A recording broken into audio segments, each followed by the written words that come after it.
Hello everyone, जैसा कि आप सब जानते हैं इंडिया के पास बहुत रिसोर्सेज हैं जैसे रिवर्स, माउंटेन्स, फॉरेस्ट और ढेर सारे मिनरल्स। आज का हमारा टॉपिक होने वाला है class 10 geography chapter 1 resources in development. बिना किसी देर के चलते हैं वीडियो की तरफ।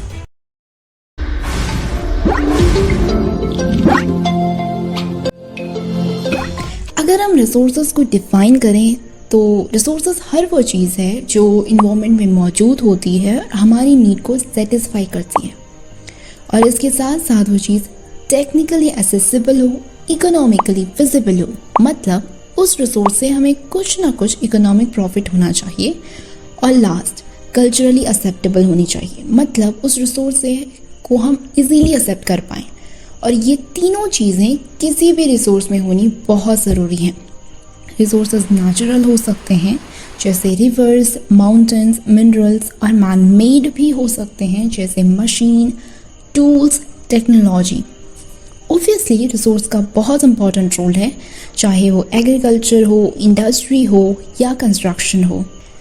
इसलिए भी बहुत इम्पॉर्टेंट हो जाता है रिसोर्स को मैनेज करना, उनको कंजर्व करना, ताकि हम प्रेजेंट जनरेशन और फ्यूचर जनरेशन दोनों की नीड पूरी कर सकें। अब बात करते हैं हम क्लासिफिकेशन और रिसोर्सेज के बारे में। आपकी एनसीईआरटी बुक के हिसाब से रिसोर्सेज को 4 कैटेगरी में डिवाइड किया गया है। सबसे पहले है on the basis of origin, दूसरा है ऑन द बेसिस ऑफ एक्सॉस्टिबिलिटी, तीसरा है on the basis of ownership, and चौथा है on the basis of status of development. तो सबसे पहले बात करते हैं on the basis of origin. Origin के आधार पर 2 सब डिवीजन हैं। सबसे पहले हैं बायोटिक रिसोर्सेज और दूसरे हैं अबायोटिक रिसोर्सेज।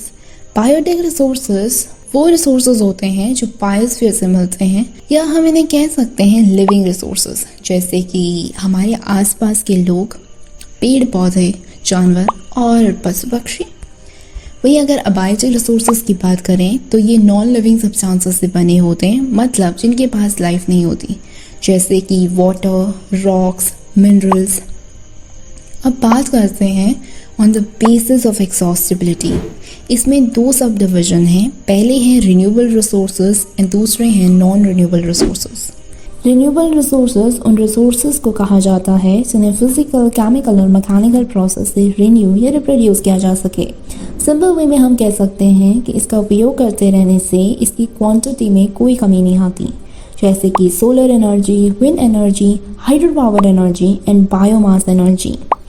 वहीं अगर हम बात करें नॉन रिन्यूएबल रिसोर्सेज की, तो मिलियन ऑफ ईयर्स के जियोलॉजिकल प्रोसेस से बनने वाले इन रिसोर्सेज को रिप्रोड्यूस और रिन्यू नहीं किया जा सकता। इसके पॉपुलर एग्जाम्पल हैं फायरवुड, कोल, पेट्रोलियम। अब बात करते हैं on the basis of ownership. इसके अंदर 4 सब डिवीजन हैं। पहला है इंडिविजुअल रिसोर्सेज, दूसरा है कम्युनिटी रिसोर्सेज, तीसरा है नेशनल रिसोर्सेज एंड चौथा है इंटरनेशनल रिसोर्सेज। अगर हम बात करें इंडिविजुअल रिसोर्सेज के बारे में, तो इंडिविजुअल रिसोर्सेज वो रिसोर्सेज होते हैं जो किसी व्यक्ति की प्राइवेट प्रॉपर्टी होते हैं, जैसे कि प्लॉट, हाउस, कार। ये सारे इंडिविजुअल रिसोर्सेज के अंदर आते हैं, क्योंकि इन सब पर इंडिविजुअल बंदे का कंट्रोल होता है। नेक्स्ट बात करते हैं कम्युनिटी ओन्ड रिसोर्सेज की। इस टाइप ऑफ रिसोर्सेज पूरी कम्युनिटी के लिए अवेलेबल होते हैं, जैसे parks, ponds, playing ground, grazing ground. ऐसे टाइप ऑफ रिसोर्सेज पर इंडिविजुअल बंदे का कोई कंट्रोल नहीं होता। अब बात करते हैं हम नेक्स्ट टाइप ऑफ रिसोर्सेज की, जो है नेशनल रिसोर्सेज। नेशनल रिसोर्सेज वो रिसोर्सेज होते हैं जो पूरे देश के लोगों के लिए होते हैं, जैसे कि हमारे देश के अंदर के roads, forest, minerals, water resources और भी बहुत कुछ। ऐसे टाइप ऑफ रिसोर्सेज में गवर्नमेंट के पास लीगल पावर होती है, जिसकी वजह से गवर्नमेंट एक्वायर कर सकती है किसी के प्राइवेट प्रॉपर्टी को भी। और हाँ, जो भी कोस्टल बाउंड्री से लेकर 12 नॉटिकल माइल तक के अंदर के रिसोर्सेज होते हैं, वो भी हमारी नेशनल रिसोर्सेज में आते हैं। अब बात करते हैं हम नेक्स्ट टाइप ऑफ रिसोर्स की, जो है इंटरनेशनल रिसोर्सेज। ऐसे टाइप ऑफ रिसोर्सेज पर एक कंट्री का कंट्रोल नहीं होता, और हम सिंपल वर्ड में कह सकते हैं कि ऐसे टाइप ऑफ रिसोर्सेज कोई एक देश इस्तेमाल नहीं कर सकता, और ऐसे टाइप ऑफ रिसोर्सेज को इंटरनेशनल इंस्टीट्यूशन रेगुलेट करते हैं। अगर इनकेस किसी कंट्री को रिसोर्स को इस्तेमाल करना होता है तो उनको इंटरनेशनल इंस्टीट्यूशन की परमिशन लेनी पड़ती है। जैसे 200 नॉटिकल माइल्स और एक्सक्लूसिव इकोनॉमिक जोन के बाहर के रिसोर्सेज को हम इंटरनेशनल रिसोर्सेज कहते हैं। अब बात करते हैं on the basis of status of development. Status of development के आधार पर 4 कैटेगरी में डिवीजन किया गया है। सबसे पहले हैं पोटेंशियल रिसोर्सेज, दूसरे हैं डेवलप्ड रिसोर्सेज, तीसरे हैं स्टॉक रिसोर्सेज एंड चौथे हैं रिजर्व रिसोर्सेज। सबसे पहले बात करते हैं पोटेंशियल रिसोर्सेज की। पोटेंशियल रिसोर्सेज वो रिसोर्सेज होते हैं जो हमारे पास मौजूद होते हैं पर हमने इनका अभी तक इस्तेमाल नहीं किया होता है।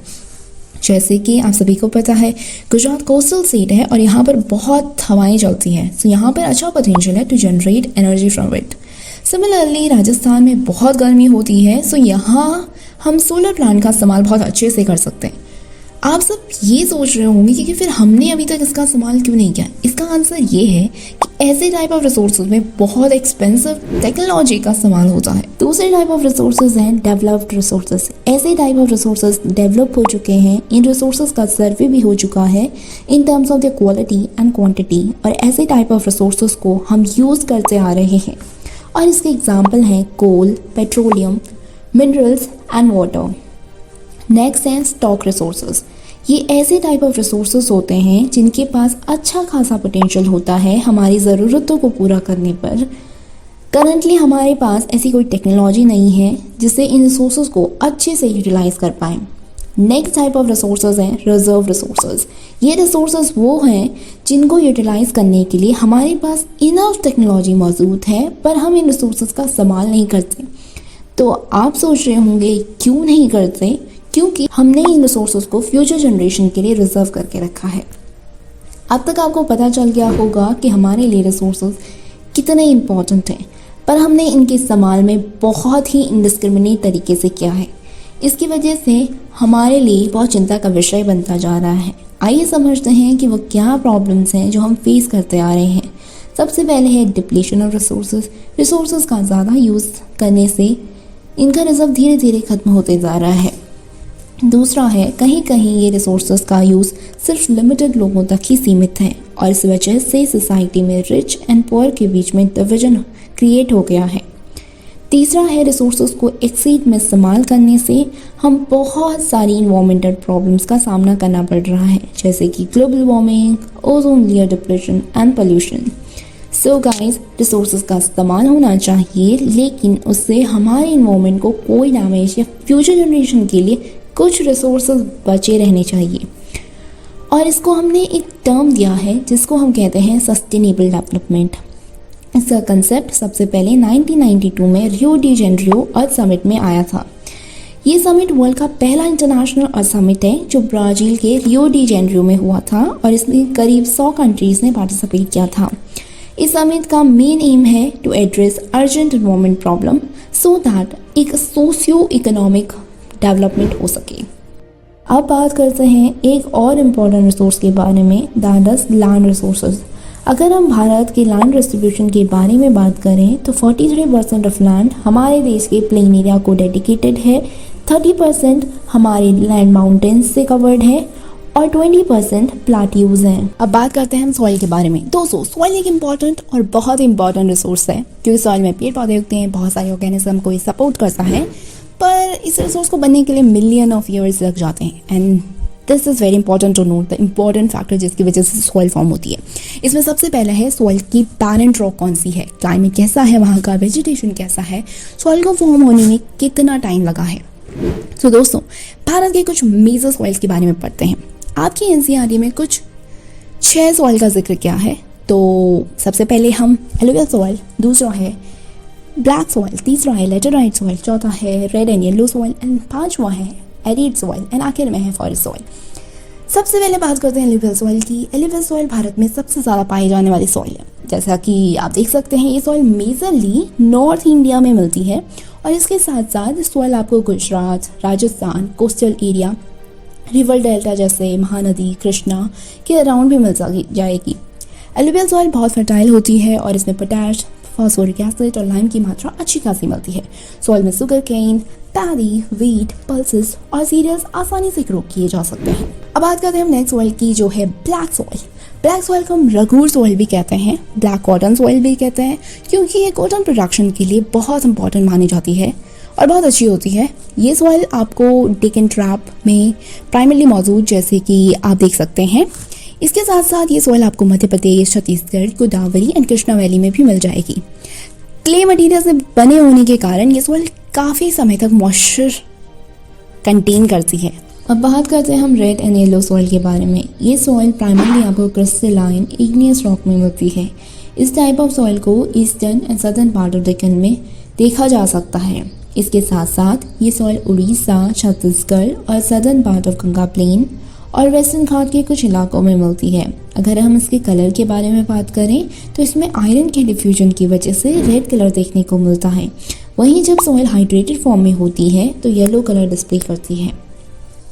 अब बात करते हैं हम लेटेराइट सॉइल के बारे में। ऐसी type of soil majorly brick बनाने में काम आती है और ड्यू टू हैवी रेन ऐसी सॉइल में इंटेंस लीचिंग देखने को मिलती है। लेटेराइट सॉइल का नेचर एसिडिक होता है। These type of soil mostly southern state, western Ghat के कुछ रीजन जैसे महाराष्ट्र, उड़ीसा एंड वेस्ट बंगाल में मिलते हैं। इस टाइप ऑफ सॉइल में टी और कॉफ़ी आसानी से उगते हैं। अब बात करते हैं हम एरिड सॉइल के बारे में। जैसा कि नाम ही सजेस्ट कर रहा है, एरिड सॉइल राजस्थान या डेजर्ट इलाके में मिलती है। ऐसी सॉइल का कलर रेड से ब्राउन होता है और इसका टेक्सचर सैंडी और सलाइन मतलब नमकीला होता है। ज़्यादा गर्मी वाले इलाकों में पाए जाने में से इनमें बहुत कम मॉइस्चर होता है और साथ ही इस टाइप ऑफ सॉइल में ह्यूमस नहीं दिखने को मिलता है। इस टाइप ऑफ सॉइल को एक और ख़ास बात होती है कि इस टाइप ऑफ सॉइल का लोअर होरिजन में कंकड़ मिलते हैं और इसकी वजह से पानी ऊपर इन्फिल्ट्रेट नहीं कर पाता। आई होप आपको ये सारी सॉइल्स अच्छे से समझ आए होंगे। अब बात करते हैं हम सॉइल कंजर्वेशन की। जैसा कि हम सब जानते हैं कि सॉइल हमारे लिए बहुत इंपॉर्टेंट है to sustain our life, but बहुत सारे कारणों की वजह से हमारी सॉइल का इरोजन हो रहा है। इसमें सबसे बड़ा योगदान है ह्यूमन एक्टिविटी जैसे deforestation, overgrazing, construction and mining. इसके साथ साथ बहुत सारे नेचुरल फोर्सेस जैसे विंड, वाटर, ग्लेशियर भी सॉइल इरोजन को बढ़ावा देते हैं और इन्हीं कारणों की वजह से हमारी सॉइल बहुत ज़्यादा डिग्रेड हो रही है और इस वजह से हमें सॉइल को कंजर्व करना बहुत ज़रूरी हो गया है। तो आइए जानते हैं various ways to conserve them. तो सबसे पहला है कॉन्टूर प्लोइंग। इस मेथड में फील्ड को प्लो किया जाता है अलोंग द कॉन्टूर लाइन, जैसे कि आप देख सकते हैं। दूसरा मेथड है टेरेस फार्मिंग। ये बहुत पॉपुलर मेथड है जो कि पहाड़ों में प्रैक्टिस किया जाता है, जैसे उत्तराखंड और हिमाचल के इलाकों में। जैसा इसका नाम सजेस्ट कर रहा है, इस मेथड में टेरेस या लेवल के फॉर्म में फार्मिंग की जाती है to save soil. Next process है स्ट्रिप क्रॉपिंग। इस प्रोसेस में बड़े खेतों को स्ट्रिप या पट्टियों की फॉर्म में तैयार किया जाता है और इन पट्टियों में घास उगाई जाती है ताकि हवा के प्रभाव को कम किया जा सके और अल्टीमेटली सॉइल को इरोड होने से बचाया जा सके। नेक्स्ट प्रोसेस है शेल्टर बेल्ट। इस प्रोसेस में ट्रीज को स्ट्रेट रोज में ग्रो किया जाता है और स्पेशली डिजर्ट इलाकों में इसे देखा जा सकता है।